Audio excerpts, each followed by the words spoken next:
brother, Mr. Kevin Neno Torres. Wow. The global conference. How you guys doing today? Can I get a shout of praise, please? Woo! I'm so grateful. Thank you, God. First, I want to start off by thanking Jason and Katie. You know, they've had an incredible amount of belief in me. They've taken me under their wing. I've been on family trips with them, and they've done so much for me that there's no words that can describe the gratitude that I feel for them. So can we give it up for Jason and Katie, please, one more time? And can we also give it up for all the staff and everybody that made this happen? You guys can have a seat. Thank you guys so much. And do I get my presentation up here, or is there a clicker for me? Okay, perfect. Well, first off, I want to say thank you so much for coming out. You know, I'm always so blessed and so grateful when I get invited to speak because, you know, this is my opportunity to impact. This is my opportunity to share a little bit about what my story is, and that's what I'm going to be talking about here today because I think it's important that we understand the power of telling our story. And our story is very unique and it's very powerful, and every single day, you know, I share my story because of what it's done for me and the way that it's inspired hundreds and thousands of people worldwide. So if you can put up the slide up real quick for me. I'm going to tell you guys a little bit about who I am, and then I'm going to jump into, you know, the key lessons that I learned while I was on this journey with my story. So for those who don't know who I am, my name is Neno Torres. I am 29 years young. I'm born and raised in New York City. I come from a traditional family, Dominican family. Any Dominicans in the building? Let's go. Shout out to my Dominicans. And, you know, I come from a Dominican family. I actually have Dominican Air Force Ones, which is pretty cool.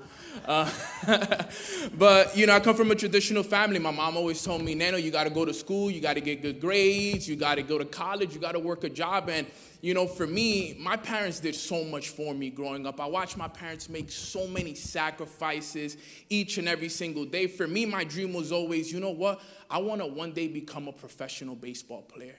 I want to become a professional baseball player. I want to buy my mom and dad a house in the Dominican Republic, retire them, and just give them the life of their dreams that they've never had because they came over here to the United States as immigrants and they made the sacrifice to give me the best life that I can have here in the States, and I am forever, ever grateful for that. But they've worked so hard, and now it's like, what's next for them?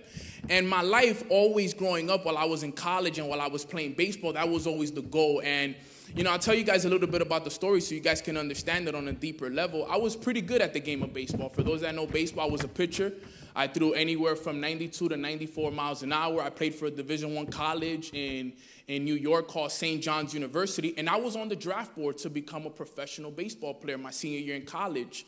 And for 15 years, I pursued this dream. I climbed this mountain of becoming that professional. I was the one that when I would walk down the streets of Washington Heights, people would come up to me, Neno, when you make it to Yankee Stadium, bro, I need my tickets to Yankee Stadium.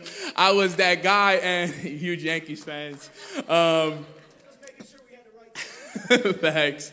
And, you know, I was that guy. I had a lot of responsibility growing up. And unfortunately, guys, at the end of my senior year in college, the last game of the season is amazing how it all works. You know, they say that God's plan is amazing. And it really was for me because I was one game away from becoming a professional baseball player. The last game of the season, there were 15 professional scouts that were coming to make a decision on where they were going to take me in the draft. So all I had to do that game was come out of that game healthy, win or lose. They were going to make a decision on me on becoming a professional baseball player in 2 weeks. That exact game with my family, my friends, all the professional scouts, that game, I hurt my shoulder. And my shoulder is the money-making, you know, arm that I have. If I hurt my shoulder, I can't throw. So at that moment, you know, I remember the silence in the stadium. It was like everything went silent because everybody who understood what just happened knew that it was over. You know, it was like you climbed the mountain for 15 years to become this professional, to do this for your family, for your neighborhood, and lead by example. And now in a moment, in an instant, in a pitch, in one throw, everything was taken away from me. And it was like I was one step away from getting to the top of the mountain, and I made it 15 years, 16 years going after this dream, and then shot down to the bottom of the mountain with no opportunity to get back up. And at that moment, I hit rock bottom. right? It was a very tough moment in my life because I felt like I left everybody down, my neighborhood, my mom, my dad, everybody that was counting on me. And I kind of went through something called imposter syndrome because I didn't know what was next. My whole life I knew I was known as the baseball player. I was known as Neno, the kid that played baseball, the one that was going to be the hope to get us all out of the hood and stuff like that. And now it's like, what am I going to do next? And at that moment, I got lost. I was confused. I was in the streets of New York City every single day, trying to find a way to just hide the pain that I was feeling inside. And I hit rock bottom. Raise your hand if you ever hit rock bottom, right? We've all have. And, I want you guys to take this note really quick. They say that at rock bottom comes your biggest blessing. At rock bottom came my biggest blessing, and I got introduced to a business that allowed me to show my leadership abilities. And it allowed me to grow in areas that I didn't think was possible. And I remember when I first got into business, I didn't know if it was something that I wanted to do at the time because I had never worked a job. Still to this day, fun fact, I've never worked a job. I got into entrepreneurship and I've been running it ever since. But I was so blessed that I had supportive parents that were willing to guide me and help me and support me and invest into me throughout the whole entire process. And now, I've been doing this for 6 years. I've traveled the world. I've used this business and just entrepreneurship in general to just, share with people my story. I've traveled the world telling people my story. A young kid, Dominican kid from the Dominican Republic who had dreams of becoming a professional baseball player. And now he travels the world sharing with people his story and getting people closer to God and impacting the kingdom. And that's something that is so important to me. And that's why I wanted to come up here today. And I wanted to tell you guys that your story is very powerful. Everyone's story here is very unique and is very powerful. And throughout the journey, I learned 5 very important lessons that I want to teach you guys here today. So go to the first one, please. And this one was actually taught by, my brother and one of my mentors, Jay Benny. Can we give it up for him really quick? I was at the Browns baby shower a couple weeks ago. And whenever Jay's in the building, I'm always picking his brain. He's in the building. I'm one of those guys. A huge inspiration of mine was Kobe Bryant. I don't know if we have any Kobe fans, but, huge inspiration of mine was Kobe Bryant. And, I learned from Kobe that when you have mentors in the room, ask questions. Ask questions, pick their brains, see what they know. So whenever Jay's in the room, I'm always asking him questions. And when we were at the baby shower, I sat there for like the first 45 minutes of the baby shower, and I just picked his brain. And there was one thing that he told me that really stood out to me, and it was this one thing.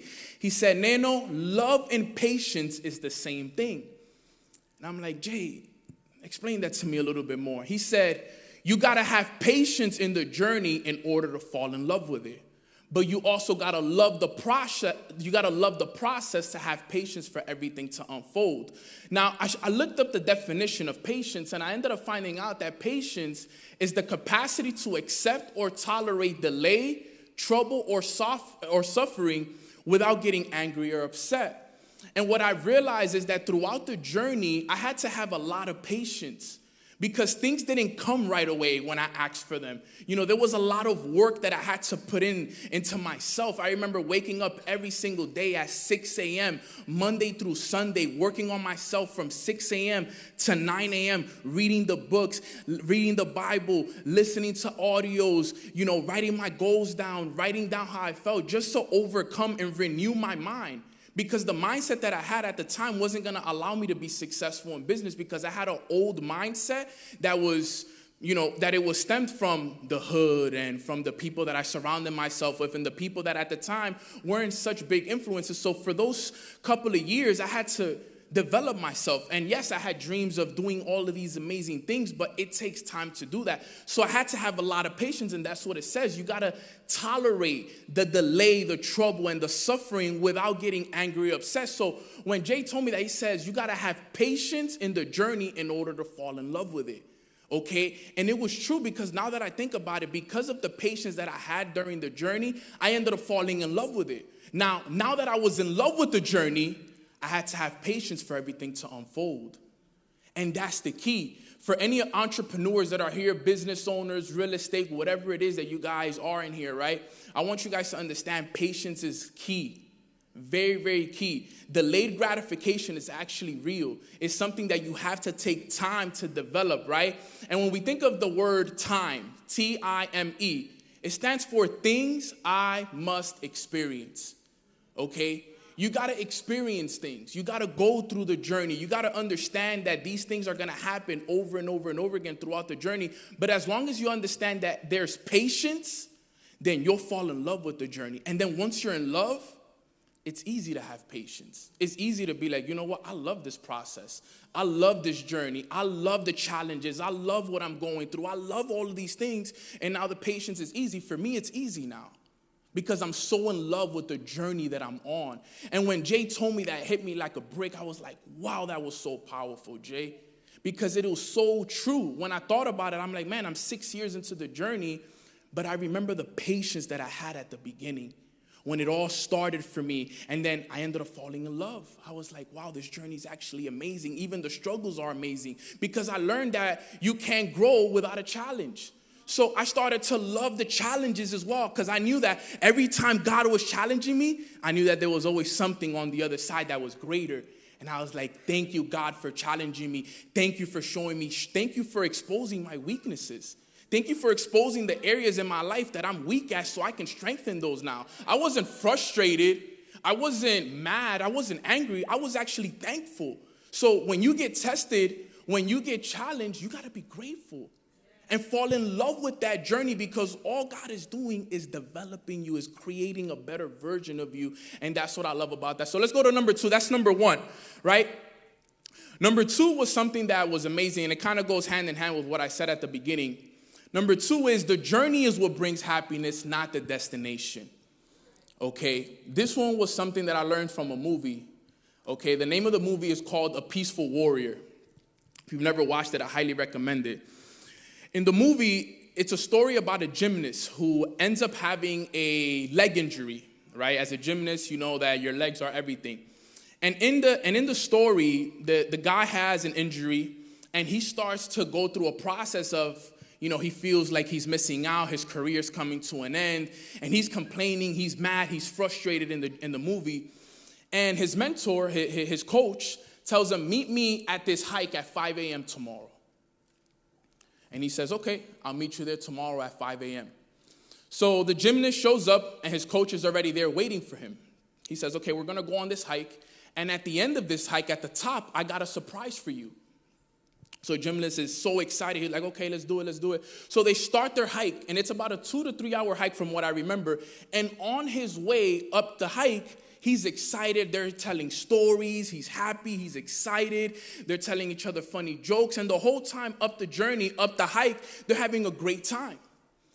They get to the top, and the gymnast is like, Coach, where's my surprise? That's the first thing he wants to know. Hey, Coach, where's my gift? Where's my surprise? And the coach ends up telling her, like, this is your surprise. He was like, what do you mean this is my surprise? What do you mean, where's my gift? I thought you had something for me. He was like, no, the gift is the message that I have for you right now, which is the journey is what brings happiness, not the destination.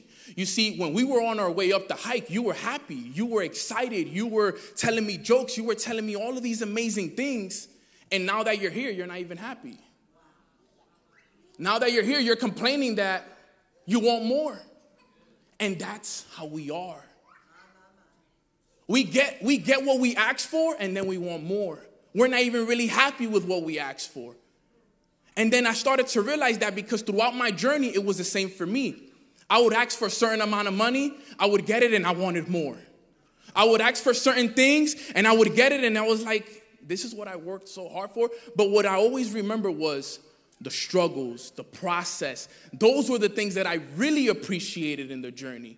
The lessons that God was teaching me throughout the journey, those were the things I really appreciated. Once I got it, it was like, yes, I was grateful, and I've learned to be even more grateful and appreciate the things when they come more, because most of the time things come and we're just like, what's next? No, take the time to appreciate what God has given you, right? Stop asking what's next. Appreciate. And that was a very important lesson for me, which is the journey is what brings happiness, not the destination. Can I get an amen for that, please? Can I go to number 3? Number 3 was for sure the most powerful one for me. Number 3 is faith that has not been tested cannot be trusted. Man, let me tell you guys, when I learned this lesson, it was so powerful because we say we want these things. We ask for these goals and these dreams and these aspirations, and God is going to test you to see if you really, really want those things. And I remember that I went through a very tough time in 2021 where I built a very successful business and then it fell apart. And I went from making a certain amount of money to barely making any money. And I remember somebody told me, Neno, God had to tear down the business that you built in order for you to build it with him on his foundation.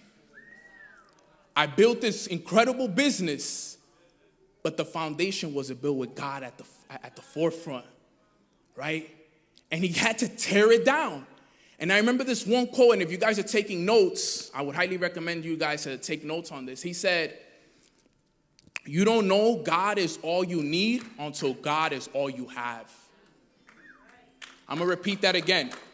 You don't know God is all you need until God is all you have. And at that moment, when I lost everything, all my friends that I thought that were going to support me, my leaders, the people that were running with me at the time, they all turned their backs on me. And all I had at that moment was just me and God. That's when I was like, wow, this is how I'm going to build my foundation moving forward. This is it right here. But my faith was tested. And throughout the journey, guys, let me tell you guys something. If you don't know this, you're going to get tested a lot. As a matter of fact, you get tested every day. Every single day, my faith was tested. But you know what? Because I am so lion-hearted and I said I'll never quit on what I said I was going to do, I never quit. And because I never quit, I proved that I was trusted. And because I proved that I was trusted, I was able to get the things that I was asking for. You see, if you're not getting what you're asking for, it's because you're not trusted yet. You're filled with more fear than faith. There's more fear in your heart. You speak more fear. I'm scared. I don't want to do this. I can't this. But you're not saying I am. I will. I must. And those were the words that started to change for me. I started to understand that almost like a game. I'm like, yo, life is a series of tests. If I show up to this test unprepared, I'm going to fail. And that's what ends up happening in life. We don't prepare for the tests when they come. That's why they say, get a relationship with God. My biggest flex is not that I've traveled to 17 countries or I've built all these businesses and my podcast is a top 100 podcast. That's not my biggest flex. My biggest flex is the relationship that I've been able to build with God and the people that I brought to his kingdom. That's my flex. That's what I'm grateful for. That people come up to me and tell me, Neno, because of you, I started to build a relationship with God. Because of you, I'm tithing now on Sundays. Because of you, those are the things that bring me happiness and fulfillment. Not the cars, not the money and the stuff. No, none of that stuff bring me fulfillment. But you guys got to understand that your faith will be tested. Okay, and I'm so grateful for the great examples that Jason and Katie and Jay and all the amazing people, my sister Millie and Los who are here as well, who have set such a great example for me throughout the years on the right way to do things and how to always lead with God in your heart. Because I had such great mentors and such great friends that were always there for me when my faith was tested. They were always there for me when I needed a shoulder to cry on and a question to ask. And that's very important throughout this journey to have is the right people around you that are going to support you. Because remember this, guys, friends and family won't support you until strangers start to celebrate you. And that is key, okay? And you know why that is? You know why strangers support you first? Because strangers see you for where you're going. Friends and family, they know you for who you are at the time. So you got to change, and you have to develop yourself into a better version of yourself each and every single day. It has to be a daily grind, a daily work ethic. For me, that was something that I've done for years now. Jay told you guys, I've been doing this call every single morning for 4.5 years now. And all I did Monday through Friday at 9 a.m., now I do them at 10 a.m., I woke up and I served. and I served, and I served, and I served. Monday through Friday for 4 years, nonstop. There were days that I woke up, I was tired, I was exhausted, I was going through a breakup, I was going through business issues, but every day I woke up and I served. And I served, and I helped people, and I guided people, and I told people about the word, and I told people about God. Every single day, still to this day, I still do this. I'm not going to stop. I'm not going to stop. I'm committed to this. This is my purpose, okay? This is my purpose. So for me to show up Monday through Friday, it's a pleasure. I love doing this. I love showing up. I love helping people get closer to God. I love telling people about the word and telling people how important it is to do that and develop that relationship. Because I've seen what it's done for others. I've seen what it's done for certain families. I've seen the traumas that have been able to have been reversed because of it. And there's no better fulfillment than that. But throughout the process, your faith will be tested to see if what you want is actually what you really want. To see if you can be trusted with it. And you guys got to remember that. Next time you get tested, and if you're being tested right now, you're being tested to see if you can be trusted. And if you're failing the test, you know what you got to do? Go back to the word. Have conversations with people around you that can help you. Go to church on Sundays. Do the things that are going to get you the answers so that you can defeat and pass that test. Because until you don't pass that test, you're not going to get what you want. Okay? So let's go to number 4. That was number 3. That's one of my favorite ones. Number 4 is comparison is the thief of all joy. Yes, it is. Comparison is the thief of all joy. Man, when I started this journey, I could tell you guys, I was comparing myself so much to everybody else. Everybody's journey, man, I can't believe this person is my age, but he's making this amount of money. He already has a house. He already retired his family. He already is driving this car. Here I am living with my parents. It was hard for me in the beginning because remember, from my story, remember, I'm a 23-year-old man. I just graduated from college. I've never worked a job, so I have no income. Luckily for me, I had amazing supportive parents that would give me $10 each every single day before they went to work. That's all I had. I always tell people my story, $20 in a dream. My mom and dad, before they went to work, they would leave me $10 each, $20 a day. And that was for me to eat while they were at work. That was my lunch, supposedly. And that's all I had as an income when I started entrepreneurship. And I always tell people, I'm like, yo, for me, it was so hard because I'm 23, 24 years old. I'm supposed to be supporting my parents and helping them pay the bills. But mind you, still here I am at 24 years old, and they're helping me. And I'm looking around, and there's 24 years old, already have a house. They're already driving the cars of their dreams. They're making hundreds and thousands of dollars. And I would start to compare myself. And I would start to feel so down on myself, like, man, Neno, can you even do this? I start to doubt myself. I start to feel very insecure about myself. And when I started to learn that comparing myself is the thief of all joy. Guys, your joy is the most valuable thing that you have when it comes to emotions. So the moment that you start to compare yourself, you're being robbed of that joy. You're being robbed of that because you're comparing yourself to somebody else's goals and the cars that they have and the stuff that they have, thinking that you also need that right there at the moment. But what you need to remember and what you need to embrace is that your story is different and your journey is unique. Embrace that, love your story. And when I learned that about loving my story and falling in love with the journey that God had for me, not the journey that he had for someone else, the journey that he had for me in particular, all that joy that I was being robbed of came back to me. And now I was able to do the things that I really was called to do. Now I was able to fulfill the purpose that I had because I stopped comparing myself. And I know it's easy to compare yourself. It was hard for me, guys. I compared myself for years. For years, I compared myself to other people's success stories and the things that they were doing until I learned not to do that anymore and just embrace the story and the journey that God had for me. So my message for everyone here is stop comparing yourself. You're being robbed of your joy. And I know it looks good, and I know on Instagram people make it look amazing. But let me tell you, love your story. Embrace yours. Yours is unique and special to you in particular. Love it because that is what's going to set you apart from everybody else. Okay? You can't compare yourself to someone else's story. You don't know the struggles and the things that they went through and the things that they've been blessed with. do the same as well for you. Stop comparing yourself. And then last but not least, number 5, because I got 2 minutes here. Facts tell, stories sell. Tell your story. Right? I could have came up here, gave you guys all the facts about this and leadership and entrepreneurship, but I inspired you guys with my story. I wanted to sell you guys on my story. I'm going on a 20-country tour in the fall. And you know what I got invited to do at this tour? Tell my story. So I got invited to 20 countries. I'm going to be going to Belgium, Netherlands, France, Spain, all of these beautiful countries, Egypt, all to just tell my story. And for the last 5 years, that's all I've done. I've made a living off of telling people my story.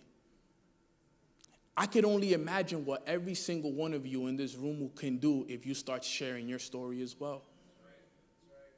Stop keeping your story to yourself and thinking that nobody's going to listen to it. I didn't think nobody was going to listen to a story from a kid from Washington Heights that had dreams of becoming a baseball player and it ended up becoming, ended up getting hurt. I never thought no one would want to listen to that story. But now I'm getting invited all around the world to tell people that same story. And I'm inspiring people. And I'm letting people know that none of this was just given to me like this. It was all because of God.